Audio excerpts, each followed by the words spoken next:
ምንም አይነት ግብአት ቢኖር አንድ ሀገር የተሻለ ብልሃት ኑሮ የተሻለ ምርት ማምረት ወይም የተሻለ አገልግሎት ሰርቶ ሀብትን ጨምሮ ተወዳዳሪ መሆን ካልተቻለ ሪሶርስ ቢኖር ምንም ዋጋ የለውም የሚል ጽንሰ ሐሳብ የያዘ አንድ ተቋም ምንም አይነት ምርት ሳያመርት ደንበኛው የት እንዳለ ሳያቅ ሌሎች ያመረቱትን እሱ ግን በሶስተኛ ወገን ገበያ ብልሃት በመኖሩ ምክንያት ሀብት ፈጥሮ የሀገርን ኢኮኖሚ የማሳደግ የሚቻልበትን ብልሃት ምን ያክል ጠቃሚ እንደሆነ አሳይቷል። መጽሐፉ ሀብትን እንዴት ነው የሚገልጸው? ሀብትን በምን መልኩ ይለካል? ሀብትና ነፃነትስ ምን ግንኙነት አላቸው? ራሱን የሚያራባ የውጭ ንግድ ይላል። እንግዲህ የውጭ ንግድ በራሱ አንድ ቃል ነው። ራሱን የሚያራባ የሚለው ነው ከውስጡ ብልሃት ያለው። አንድ የውጭ ንግድ ምናልባት ለማምረትም ይሁን ለመመገብ መጥቶ ግን ለማምረት የገባው የውጭ ንግድ የተሻለ ዋጋ ጨምሮ ተመርቶ እንደገና ወደ ውጭ ገበያ እንዲቀርብ ራሱን የሚያራባ ካልሆነ ለአገር ሸክም ነው፣ ለአገር ዕዳ።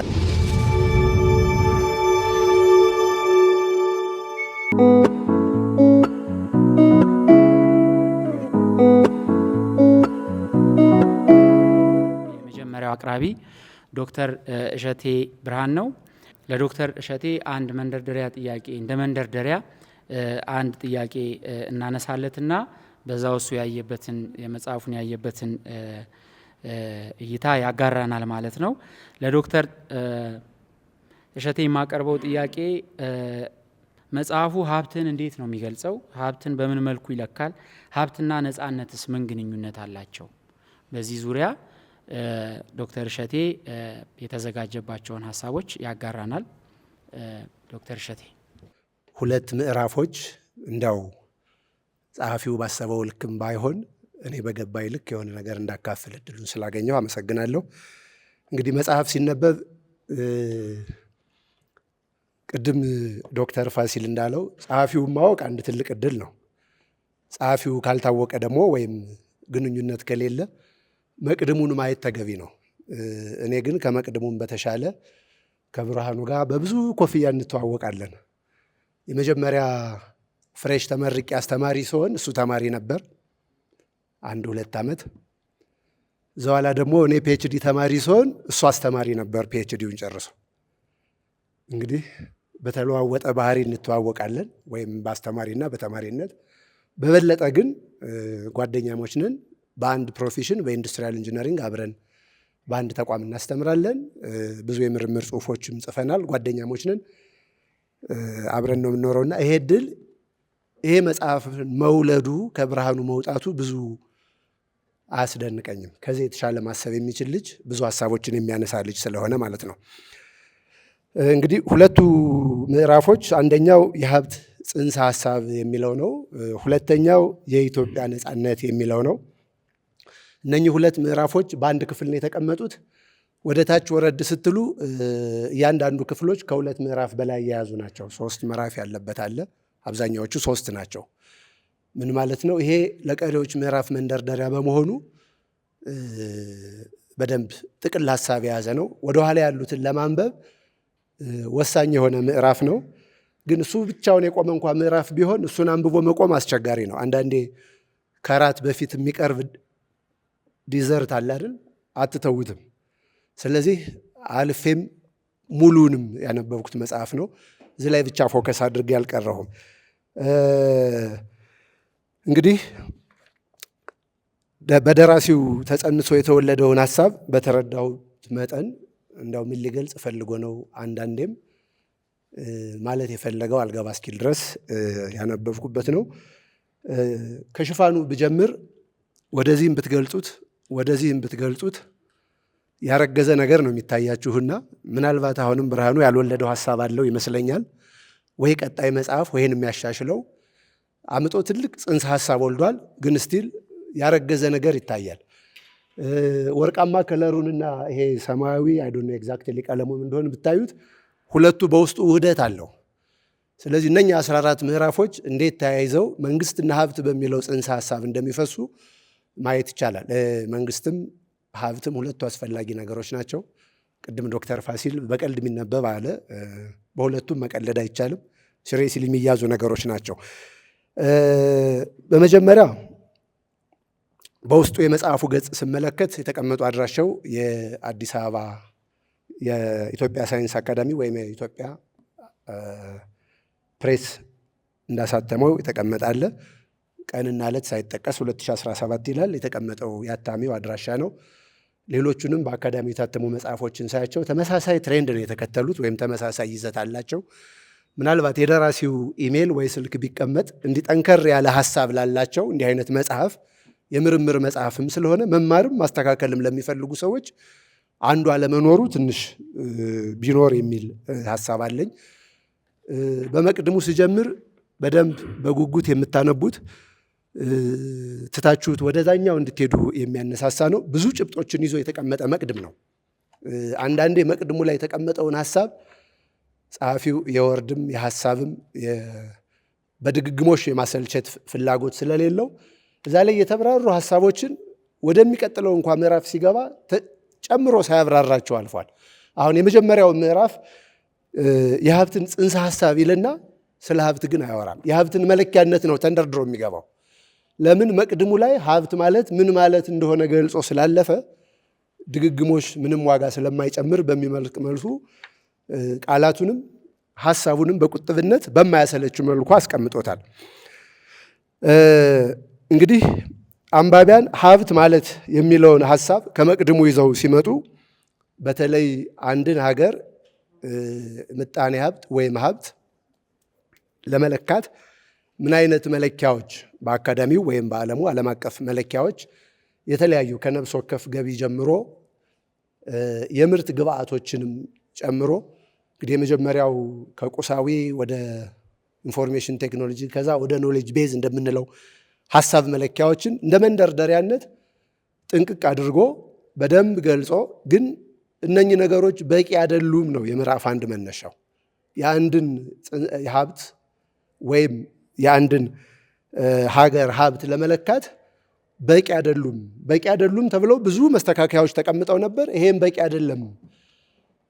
እንግዲህ ጠቅለል ሳደርገው ምንድን ነው የሚመስለው? ምንም ቢኖር ብልሃት ከሌለ ትርጉም የለውም በሚመስል መልኩ የተቀመጠ ነው እና ያደግኩበት ሰፈር አንድ ሽማግሌ የሚሉት ተረት ትዝ አለኝ። የሰው ሞኝ የለውም የሚለያየው ብልሃቱ ነው ይላሉ። እንግዲህ በመካከላችን ላለንበት ሌብል የየራሳችን ብልሃት አለን። አንዱ ሞኝ ወይም አንዱ ብልጥ ሆኖ ሳይሆን ማለት ነው። እና ይሄ ብልሃት የሚለው ጽንሰ ሀሳብ በምዕራፍ አንድ ላይ እነኚህ ዓለም አቀፍ የሆኑ መለኪያዎችንና ወደፊትም ቢለካበት ብሎ ያነሳውን በእያንዳንዱ ርዕስ ላይ ተሰድሮ የምታገኙት ተገልጾም ሳይገለጽም ብልሃት ነው። ብልሃት አንድ ቃል ይመስላል ለመረዳት እንግዲህ አብስትራክት የሆነ ወርድ ስለሆነ ይመስለኛል ለመረዳት ትንሽ ከበድ ይላል። ከነበረው አስተሳሰብ የተለየ እይታ ይዞ ነው የመጣው። እንደ መነሻም እንግዲህ ጸሐፊውም እንዳለው ሾላ በድፍን ከነበረው ሀሳብ ይላል። አብረን የምናስተምረው ብዙ አይነት ኮርስ አለ። በተለይ ኦፕሬሽን ማኔጅመንት የሚል ኮርስ እናስተምር። እዚህ ጋር ግብአት አለ። አንድ ሬክታንግል እናስቀምጥና አውትፑት ወይም ፕሮዳክት ወይም ሰርቪስ ይመጣል። ይሄ አራት ማዕዘኑ ዊኮሊቴ ብላክ ቦክስ ወይም ብርሃኑ ሾላ በድፍን ያለው አንዳንዴ ለማብራራት ይሞከራል። እንዲህ ተቆርጦ፣ እንዲህ ተቀጥሎ፣ እንዲህ ተበይዶ፣ እንዲህ ተስተካክሎ በዚህ አልፎ እንዲህ አይነት ቫሊዩ አድ ያደረገ ለደንበኛው ፕሮዳክት ይመጣል። አንዳንዴም ተማሪዎች ደግናቸው ሳይጠይቁን እንዲሁ በብላክ ቦክስ ይታለፋል። ይሄን ሾላ በድፍን የሆነውን ሀሳብ ነው በደንብ አብጠርጥሮ ለማየት የሞከረው። ምንም አይነት ግብአት ቢኖር አንድ ሀገር የተሻለ ብልሃት ኑሮ የተሻለ ምርት ማምረት ወይም የተሻለ አገልግሎት ሰርቶ ሀብትን ጨምሮ ተወዳዳሪ መሆን ካልተቻለ ሪሶርስ ቢኖር ምንም ዋጋ የለውም የሚል ጽንሰ ሀሳብ የያዘ ለዚህም በተለይ በምዕራፍ 2 ወደኋላ የምናየው የተቀመጠ ሀሳብ ነው። እንግዲህ ብልሃትን ሾላ በድፍን ብሎ አንስቶ ለማብራራት ሞክሯል። በጣም በሚገርም ምጥን ባሉ ቃላት የማይለካ መጠን አልባ ይለዋል። ሜጀር ማድረግ አንችልም፣ ስታንዳርድ ዩኒትም የለውም። ግን ደግሞ ምን ይላል? የሚከማች እያደገ የሚሄድ እና ይሄን ሀሳብ ለመግለጽ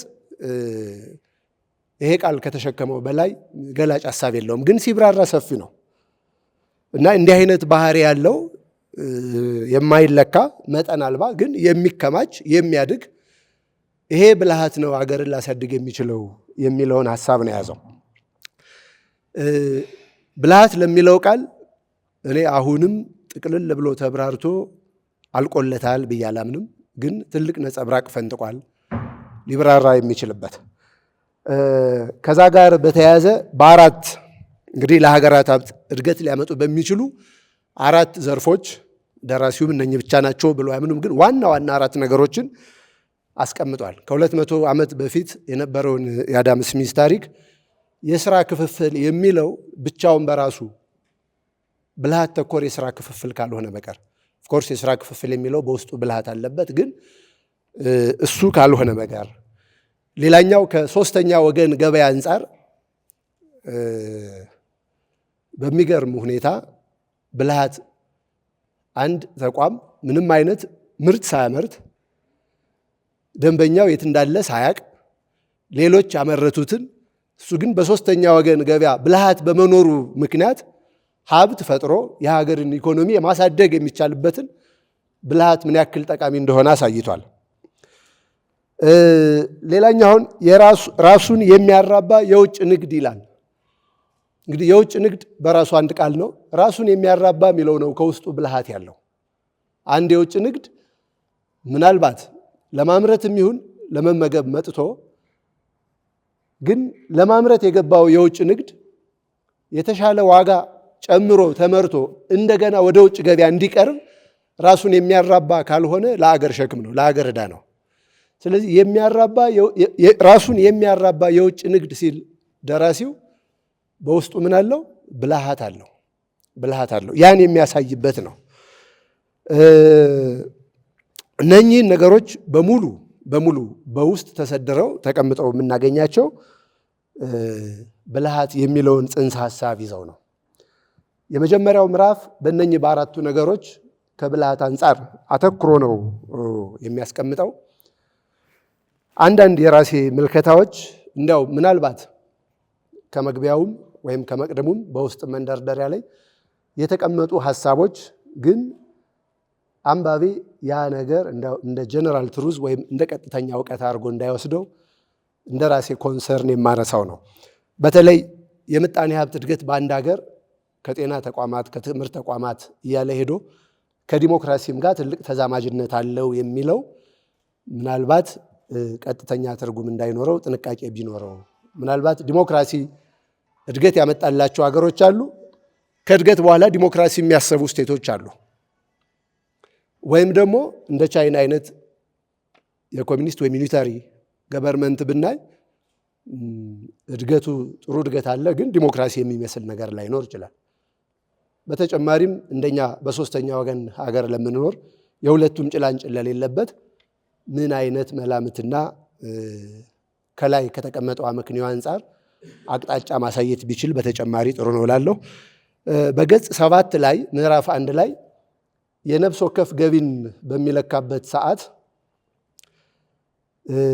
አረፍተ ነገሩ በሙሉ ጠንቀቅ ያለ ነው፣ ግን ካቀማመጡ ቅደም ተከተል ይመስለኛል ዜጎች ያመረቱት ምርት ለዜጎች ተካፍሎ የሚል ጽንሰ ሐሳብ እንዳይዝ ጥንቃቄ ቢደረግ።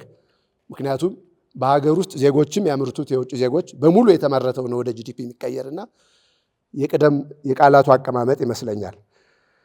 በገጽ 17 ደራሲው ወይ ማር ስለሚወድ ይሁን አይዶኖ ለባለንቡ ፍርድ ምንድነው አዛብቶ የሶስተኛ ወገን ገበያን ሲጠቀስ ባለማሳው ገበሬ ለባለንቡ ሊከፍለው ይገባል የሚል ሐሳብ አግኝቻለሁና እንደው ከምን መነሻ ነው? ምክንያቱም ንብ የሚያንብ አንድ ገበሬ ንቦቹ አበባ ቀስመው ነው ማር የሚሰሩት። ያ ገበሬው የአበባውን ማሳ ባያዘጋጅና አበባ ባይኖር ኖሮ ንቦቹ ማር መስራት አይችሉም። ንቦች መኖራቸውም ለገበሬው ምርታማነት ጨምረውለታል። እርስ በርስም በክሮስ ፈርቲላይዜሽንም የበለጠ እንዲባዛ በማድረጋቸው አሁን ይሄኛው ባለንቡ ባለማሳው ቢከፍል የሚል ሐሳብ አለውና ለምን ወደ አንድ ጎን ሄደ የሚል ነው። በገጽ 24 እና 31 በተለይ ይሄ ከሀብት አመጣጥና ከመንግስት አስተዳደር አንጻር ቀኝ ዘመምና ግራ ዘመም መንግስታትን አንስቷል። ከዛም ጋር በተያያዥነት እንደ ሀገር ገበያ መር አካሄድ እንከተላለን የሚልም ሀሳብ ተጽፎ አይቻለሁና ከእኛ አንጻር ወደ የትኛው አቅጣጫ ነው ሪሊ የእኛ ገበያስ? ብዙ ኢኮኖሚስቶች እዚህ ትኖራላችሁ። አቅርቦትና ፍላጎትን እንኳን ለመለካት የሚያስቸግር ገበያ ሁኔታ አለንና ከዛ አንጻር እንዴት ታይቶ ነው የሚል ነው። የብልሃትን ነገር እንግዲህ ከደራሲው በቀር በምልአት መረዳት አስቸጋሪ ስለሆነ እኔም ሾላ በድፍን በሚመስል መልኩ ነው የተረዳሁትና ወደፊት ተብራርቶ የሚመጣ ነገር ይመስለኛል። ብልሃትን ስታዩት ስትራቴጂ የሚመስል ነገር አለው። ስለ ኖሌጅ፣ ስልት፣ ብልሃት፣ ማኔጅመንት እነኚህ ነገሮች ሁሉ ተጠቅለው ወይም አሉ የተባሉ የተሻለ የአሰራር ዘዴ ሁሉ ተጠቃለው የተቀመጡበት ነውና እንግዲህ ለአንባቢያና ለተመራማሪዎች ቀጣይ ስራም ነው ብዬ አምናለሁ። ራሱ ደራሲውም የበለጠ እንድንረዳው ብልሃትን እንደገና በጥሩ ብልሃት ጽፎ የሚያበረክትልን ይመስለኛል። ወደ ምዕራፍ 2 ስመጣ የኢትዮጵያ ነፃነት ነው የሚለው ምዕራፉ። እንግዲህ መግቢያውም ላይ ብዙ ቁጭት ያደረበት ደራሲው ምንድን ነው ኢትዮጵያ ታሪኳ ረዥም ዘመን ያለው ነፃነቷ ተጠብቆ የኖረ ይሄ ሁሉ መሆን ግን የሀብት ነፃነትን ማምጣት አልቻለችም። ስለዚህ የሀብት ነፃነት ለመምጣት ምን መደረግ አለበት፣ ምን መንገድ ነው መከተል ያለበት የሚል ጽንሰ ሀሳብ አለውና ይሄ የኢትዮጵያ ነፃነት ሲል በተለይ ከሀብት ወይም ከኢኮኖሚ ነፃነት አንጻር የተጠነጠነ ነው።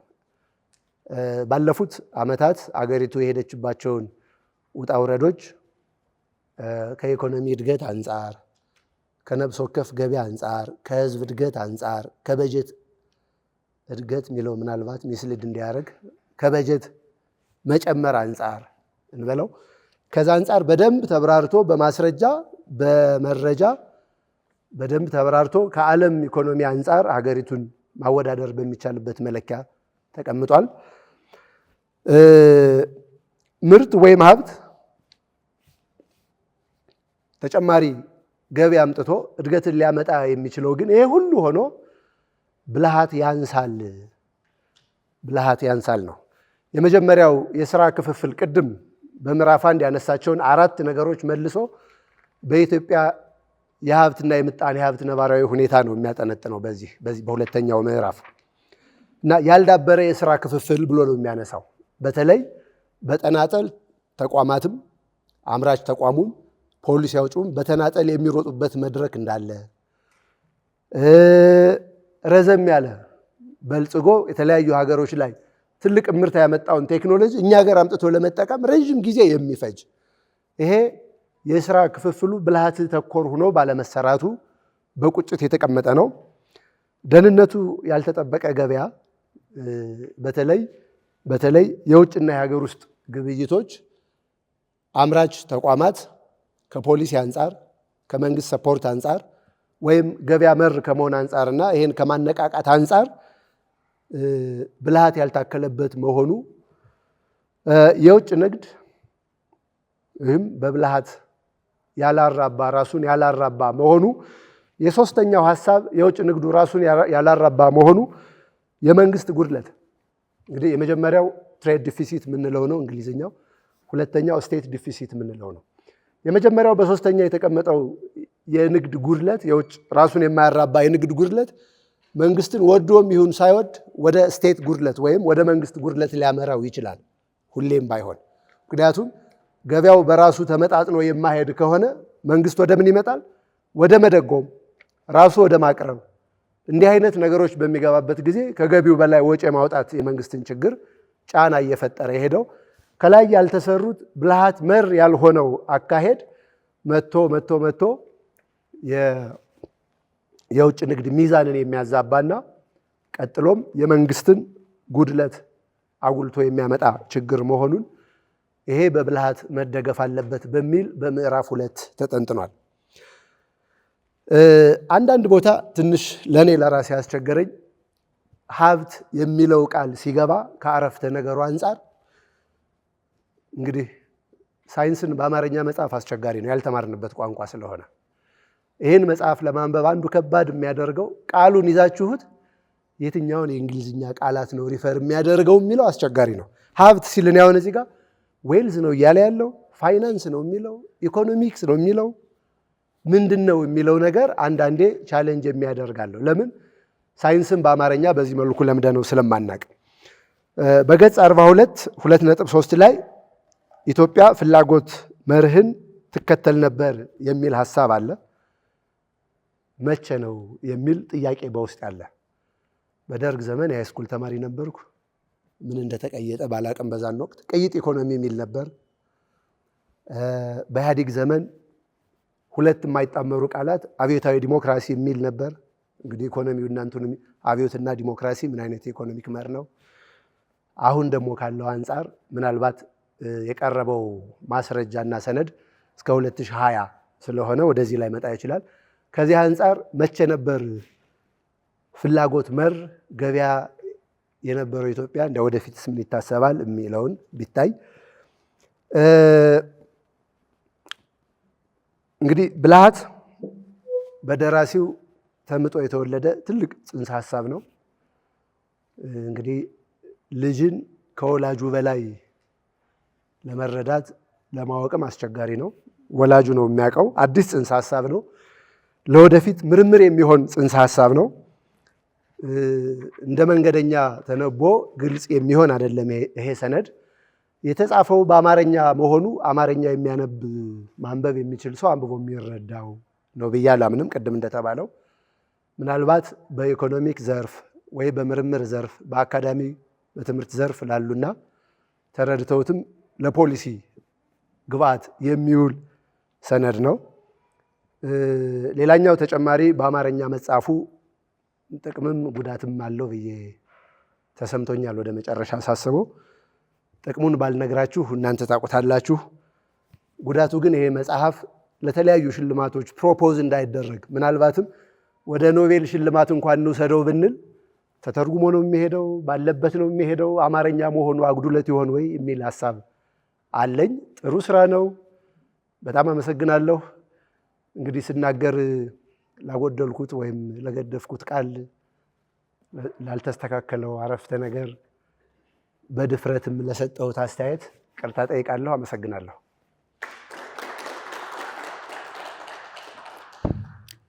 በጣም እናመሰግናለን ዶክተር እሸቴ። ቆንጆ ማብራሪያ ነው የሰጠን። በነገራችን ላይ የዶክተር ብርሃኑ መጽሐፍ እኛ ዝም ብለን ስናየው ትንሽ ከተረዳ ነው እሱ ነው የሚያውቀው ብሏል ዶክተር ብርሃኑ። ግን ብዙ ነገሮችን ይነካካል። አንድ ፊልድ ኦፍ ስተዲ ወይም አንድ ዲሲፕሊን ውስጥ ሙሉ ለሙሉ የምናስቀምጠው አይነት አይመስልም። መጽሐፉ ውስጥ የተወሰነ ኢኮኖሚክስ አለ፣ በርከት ያለ ዴቨሎፕመንት ኢኮኖሚክስ አለ፣ ፐብሊክ ፖሊሲ አለ፣ ሂውመን ዴቨሎፕመንት አለ። በጣም የባለ ብዙ ዲሲፕሊኖች ፍሬምወርክ አይነት ብልሃት የሚለውን ሀሳብ ሲያመጣ በዛ አይነት መንገድ የተቃኘ ይመስላል። ግን ይህንን ስንል ያው ከድፍረትም እንዳይሆንብን ያው ዶክተር ብርሃኑ የራሱን ልጅ የራሱን መጽሐፍ ራሱ ስለሚያውቅ ምናልባት መጨረሻ ላይ በዚህ ጉዳይ ላይ አስተያየት የሚሰጠን ይሆናል። በመቀጠል እንግዲህ ዶክተር መሐመድ ጋሽ መሐመድ ነው የምንላቸው ያው እኛ ከአክብሮትም ጋሽ የሚለውም ደግሞ የተሻለ ማዕረግ ነው ከሚልም እሳቤ በመነሳት ጋሽ መሐመድ የብርሃኑን መጽሐፍ ከሳቸው ልምድ በመነሳት በመማር ማስተማር፣ በመጽሐፍ በፖለቲካ ተሳትፎ ካላቸው ተሞክሮዎች በመነሳት መጽሐፉን በኢትዮጵያ የታሪክና የፖለቲካ አውድ ውስጥ ያለውን አበርክቶ ምን ይመስላል የሚለውን ሀሳብ ያጋሩናል ማለት ነው እና ለዶክተር መሐመድ እንደ መንደርደሪያ ይረዳ ዘንድ አንድ ጥያቄ አቀርብላችኋለሁ። ጋሽ መሐመድ የብርሃኑ መጽሐፍ በኢትዮጵያ የፖለቲካና የኢኮኖሚ ታሪክ ውስጥ ያለው አበርክቶ ምን ይመስላል? እርስዎ ከዚህ መጽሐፍ ምን ፍሬ ሀሳቦችን ወሰዱ? ይሆናል ጥያቄ። ጋሽ መሐመድ። አመሰግናለሁ። እንደምናችሁ? ደህና ናችሁ? ዶክተር እሸቴ ብዙ ነገር ተናግሯል። እኔም በዛ በኩል አንዳንድ የሚጋጭ ነገር ይኖራል የሚል ግምት ነበረኝ። ግን አጋጣሚ ሆኖ የኔና የሱ ትንሽ ለየት ይላል። አንድ ቃል ብንጠቀምም የእሱ አቀራረብና የኔ ትንሽ ለየት ይላል። እስኪ ልጀምር። እኔ ይህንን መጽሐፍ ደራሲው ከተሰማሩበት የሙያ መስክ ሳይሆን እኔ እንደ አንድ አንባቢ የምገመግመው ከፖለቲካና ከታሪካዊ ይዘቱ ወይም ትርጉም አንጻር ነው። ምክንያቱም እኔ ስለ መንግስት ወይም አስተዳደር የተወሰነ እውቀት ቢኖረኝም ስለ ሀብት ያለኝ እውቀት ደግሞ ይህን ያህል የሚያወላዳ አይደለም። የዚህን መጽሐፍ ታሪካዊ ይዘት የምረዳው ከዛሬ 100 ዓመት በፊት ነጋድራስ ገብረሕይወት ባይከዳኝ መንግስትና አስተዳደር ብለው ካሳተሙት መጽሐፍ ጋር ነው። ነጋድራስ ገብረሕይወት ባይከዳኝ መጽሐፋቸውን ባሳተሙበት ዘመን ዓለም ከሞላ ጎደል በነገስታት እና በባሪያ ንግድ ስርዓት ወደ ቀጥተኛ ቅኝ ግዛት ዘመን የተሸጋገርንበት ጊዜ ነበረ። ኢትዮጵያ ሀገራችንም የአድዋን ድል ተጎናጽፋ ብሔራዊ ነጻነቷን አስከብራ ሀገራዊ መንግስት ግንባታዋን በማካሄድ ላይ ነበረች። በምዕራቡ ዓለም ደግሞ የኢንዱስትሪው አብዮት ገና በጅምር ላይ ሆኖ በኋላ ያየናቸው ዓለምን ያንቀጠቀጡ የርዕዮተ ዓለም አይነቶችን ገና አልተከሰቱም ነበር። ከዚህ ጋር ተያይዞ የሚነሳው ጥያቄ የነጋድራስ ገብረሕይወት ባይከዳኝን በወቅቱ ያስተላለፉትን ሀሳብና መልእክት ምን ያህል ተረድተንና ተገንዝበን ተጠቅመንበታል የሚለው ነው። አሁን ደግሞ ዶክተር ብርሃኑ በሻህ መንግስትና ሀብት በሚል ርዕስ ይህንን መጽሐፍ ጀባ ብለውናል። የዶክተር ብርሃኑ በሻህ መጽሐፍ ደግሞ ብዙ ሀገሮች በተለያዩ ጦርነቶች እና አብዮቶች አልፈው ዓለምን ያንቀጠቀጠው ርዕዮተ ዓለም በራሱ ፈራርሶ የምዕራቡ አንድ ወጥ ርዕዮተ ዓለም በድል አድራጊነት የወጣበት ዘመን ላይ ነን። ታዲያ ይህ የዶክተር ብርሃኑ በሻህ መጽሐፍ ይህን ውጥንቅጡ የወጣውን የዓለም ሁኔታ ከቁም ነገር ወስዶ ወደ ኋላ የቀረች ሀገራችንን ወደፊት ልትሻገርና ልትበለጽግ የምትችልበትን መንገድ ሊያሳየን ይችላል ወይ የሚለው ጥያቄ እዚህ ላይ መነሳቱ አይቀርም። በመላው ዓለም ውስጥ መንግስታት ይመጣሉ፣ ይሄዳሉ። አስተዳደርም እንደዚሁ ታሪካዊ ግዴታውን ተወጣ ጊዜውን ጠብቆ ያልፋል። እርሱም በሌላም ይተካል። የሀገር ሀብትም እንደዚሁ ለጋራ ብልጽግና ሲውልና ሲያድግ መሻሻልና መብልጸግን ሲያመጣ፣ በሌላ ወገን ደግሞ የሀገር ሀብት ለመሆኑ የዶክተር ብርሃኑ በሻህ መጽሐፉን የጻፉት ለማን ነው የሚለውን ጥያቄ አነሳለሁ። በአጠቃላይ ለመንግስት በተለይ በኢትዮጵያ በልማት ድርጅቱ ላይ ለተሰማሩ ተቋሞች ከገጽ 183 እስከ 197 ገጽ ከጠቀሱት ውስጥ ለምሳሌ የምድር ባቡር ኮርፖሬሽን፣ የመብራት ኃይል፣ ኢትዮ ቴሌኮም፣ የስኳር ፋብሪካ፣ የኢንዱስትሪ ፓርኮች፣ የኢትዮጵያ መርከብና ሎጂስቲክ ድርጅት፣ የኢትዮጵያ አየር መንገድ እና የኢትዮጵያ ብሔራዊ ባንክ እና ሌሎችን በቀጥታም የሚመለከት ቢሆንም ለሁሉም ማወቅና መረዳት ለሚፈልግ ዜጋ ሁሉ የተበረከተ ነው። መጽሐፉ መንግስትና ሀብት የሚል ርዕስ ይዞ ቢወጣም መንግስት ከህዝብ የወጣ የአመራርና የአስተዳደር አካል ሲሆን ሀብትም መላው ህዝብ የለፋበትና የጋራ ቅሬት ነው። ስለሆነ መጽሐፉ በአጠቃላይ ያነሳው የህዝብ ጥያቄ ሲሆን በዋናነት የሚመለከተው ህዝብን፣ ሀገርንና መንግስትን ነው። መንግስት ደግሞ የሀገርን ሀብት እንዴትና ለምን እንደሚያውለው መጽሐፉ ምክር አዘል አስተሳሰብን ያመላክታል።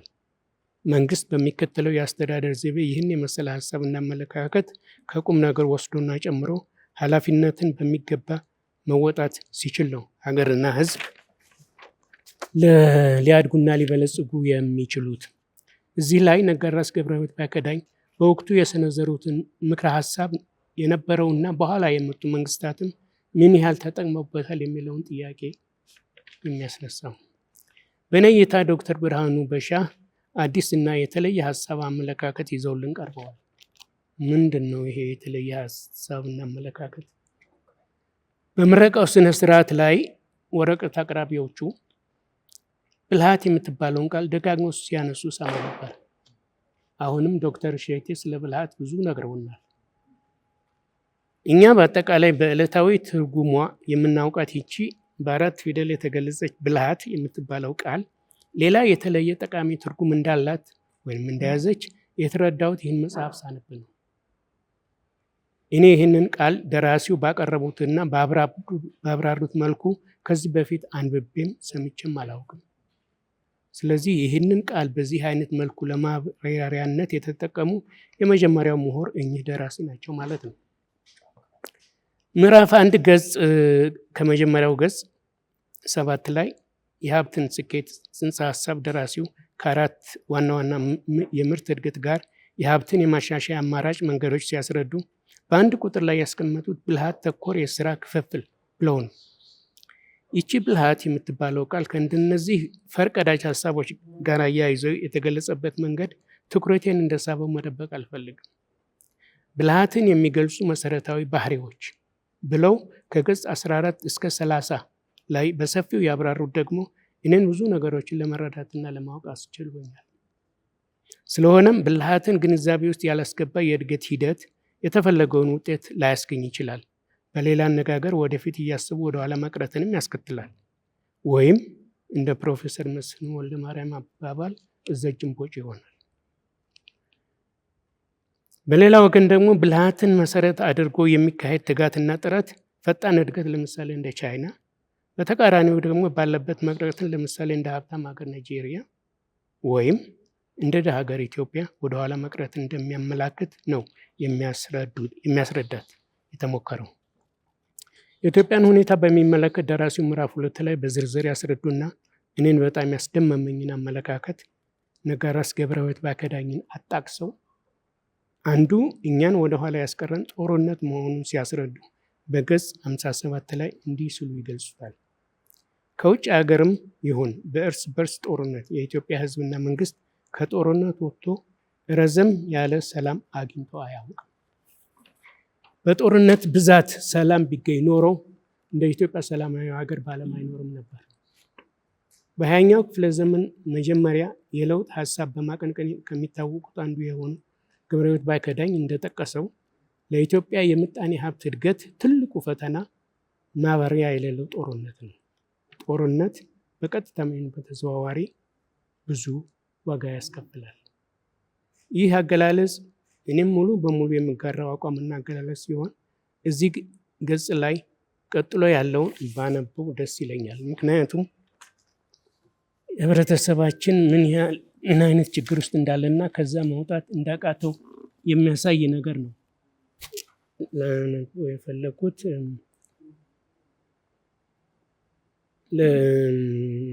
ጦርነት በቀጥታም ይሁን በተዘዋዋሪ መንገድ ብዙ ዋጋ ያስከፍላል።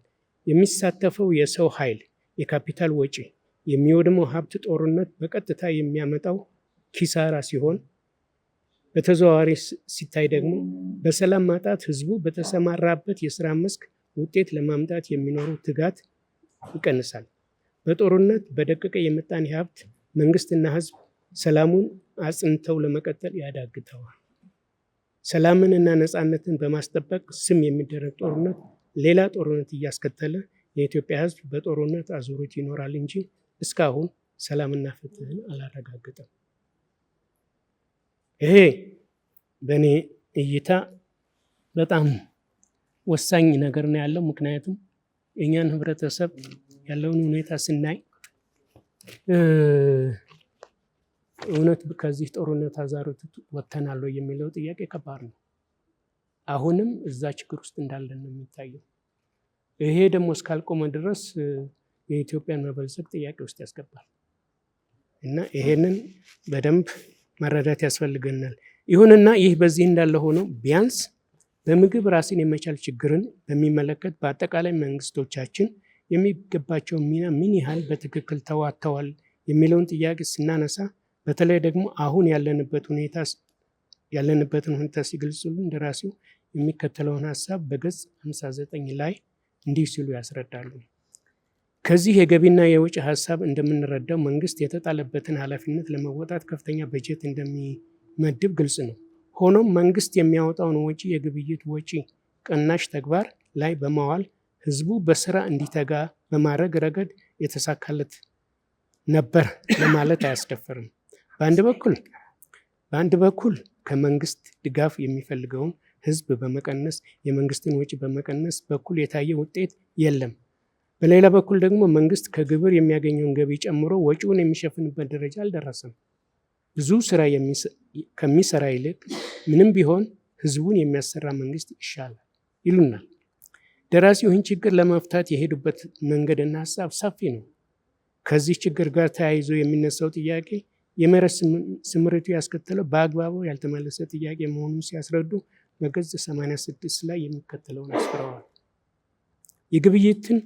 የግብይት ወጪን ቀናሽ መሆኑን ያረጋገጠ መንግስት ከመሬት ኪራይ በላይ ህዝቡ ለዘመናት ተነፍቆት የኖረውን ሙሉ የመሬት ባልተቤትነት መብት ለማጎናጸፍ ወደኋላ የሚልበት ምክንያት አይኖርም በማለት ህዝቡን በሚጠቅም መንገድ እስካሁን በትክክል ያልተፈታውን የሀገራችንን የመሬት ይዞታ በግልጽ ያስረዳል። ሌላው የማነሳው ጉዳይ የምርት እድገትን ተከትሎ ርዕዮተ ዓለም የተጫወተውን ሚና ነው። የዓለም ርዕዮተ ዓለም የተጫወተው ሚና ነው። ከላይ የቻይና ጉዳይ እንዳለ ሆኖ እኛም የሄድንበት የእድገት ጉዞ ስንመለከት በመላው ዓለም ላይ ተከስተው የነበሩ የተለያዩ ርዕዮተ ዓለሞችን ደራሲው ከገጽ 24 እስከ 26 ሲተነትኑ ቀይ ዘመም፣ መሀል መንገድ፣ ደንና ግራ ዘመም እያሉ ከገለጹና ካስረዱ በኋላ በምርት ኃይሎች እድገት ላይ የተጫወተውን ሚና በትክክል አስቀምጠውታል። ቻይና እስካሁን የምትከተለውን ርዕዮተ ዓለም በግልጽ ወይም በይፋ መላቀቋን ሳታሳውቅ መላው ዓለም ያስደመመውን ፈጣን እድገት በማስገንዘብ ችላለች። እኛስ ሁሉንም ሞክረው ነው ነበር። የተለያዩ ርዕዮተ ዓለሞች ያስመዘገብነው ውጤት አለ? ይህ ጉዳይ ገና በሰፊው መጠናት ያለበት ይመስለኛል። በተረፈ መጽሐፉ በአጠቃላይ ሙሉ በሙሉ ሳይንሳዊ ሂደቶችን የተከተለ ብዙ ልፋትና ድክመትን እንደዚሁም ሰፊ ጊዜን የወሰደ የስራ ውጤት ነው። የአረፍተ ነገር እና የሀሳብ ፍሰቱ ማንኛውም ሰው በቀላሉ ሊረዳው እንዲችል ተደርጎ የቀረበ በመሆኑ እዚህ ላይ ምስጋና ለማቅረብ ንፉግነት ነው። ደራሲው የተጠቀሙበት መጽሐፎች፣ ጆርናሎች፣ ዶኩሜንቶች እና ወዘተ ሚዛኑን የጠበቀ እና ያልተዛባ አቀራረብ ለማድረግ እንዲችሉ ተሳክቶላቸዋል የሚል እምነት አለኝ። አንዳንድ የቴክኒካል የሆኑ የቃላት ችግሮች እና መጽሐፉ መጨረሻ ላይ ሬፈረንስ ያላካተተ መሆኑ እንዳለ ሆኖ ነው። እኔ ከዚህ መጽሐፍ ብዙ ቁም ነገሮችን መማር ችያለሁ። መጽሐፉ በዚህ በኩል የነበረኝን የእውቀት ክፍተት እንዳስተካከል ስለረዳኝና ተጨማሪ ግንዛቤ እንዳገኝ ስላልቻለኝ ምስጋና ይድረሳቸው።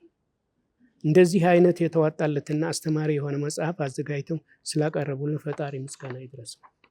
በአጠቃላይ ለትውልድ በተለይ ለልጆቸውና ለልጅ ልጆቸው ለዘላለም የሚጠቅም ስራ በማበርከቶ ሲኮርቦ ይኖራሉ። ነጋድራስ ገብረሕይወት ባይከዳኝ ከ100 ዓመት በፊት በዚያ በጨለማው ዘመን ያስተላለፉትን ሀሳብና መልእክት ይሄው እስከ ዛሬ ሲዘከር ይኖራል። እርስዎ በዚህ የብርሃን ዘመን ስምዎን የተላበሰና የመጠነ ስራ ማበርከት መቻለው የሚያውቅ ብቻ ነው የሚያውቀው። ከመቃብር በላይ ሁልጊዜ ሲዘከር የሚኖር ስራን ትቶ ለማለፍ ሁሉም አይታደለውም። እርስዎ ግን ገና በለጋ ዕድሜው ይህንን እውነት ለማየት በመብቃትዎ እድለኛ ነዎት። የስራውን እና የልፋት ዋጋ ነው ደግሞ ይህን የመሰለ እድል እንዲጎነጸፉ ያደረገዎት። በመጨረሻም ነጋድራስ ገብረሕይወት ባይከዳኝ ገና ሁሉም በጅምር ላይ በነበረበት ወቅት ለማስተማርና ለማስተላለፍ የሞከሩትን ሀገርና መንግስት የአስተዳደርና ስርዓትና ደንብ ተከትለው አስፈላጊውን የእድገት ደረጃ ለመድረስ እንዲረዳን እንደተጠበቀው ሳንጠቀምበት በመቅረታችን ከፍተኛ ዋጋ አስከፍሎናል። ዛሬስ ይህንን የብርሃን በፈነጠቀበት ዘመን የዶክተር ብርሃኑ በሻ ሀሳቦች አድማጭ ያጡ ይሆን? ይህንን ብርሃን የፈነጠቀልንን እውቀትና ሀሳብ ሰሚ ጠፍቶ ሳንጠቀምበት ከቀረን ሌላ ሁለተኛ ጥፋት ነው። ፈጣሪም ይቅር አይለን። መጽሐፉ በአጠቃላይ መማሪያ ማስተማሪያ ስለሆነ በርታ ልጄ ማለትን ብቻ ነው የምፈልገው። አመሰግናለሁ።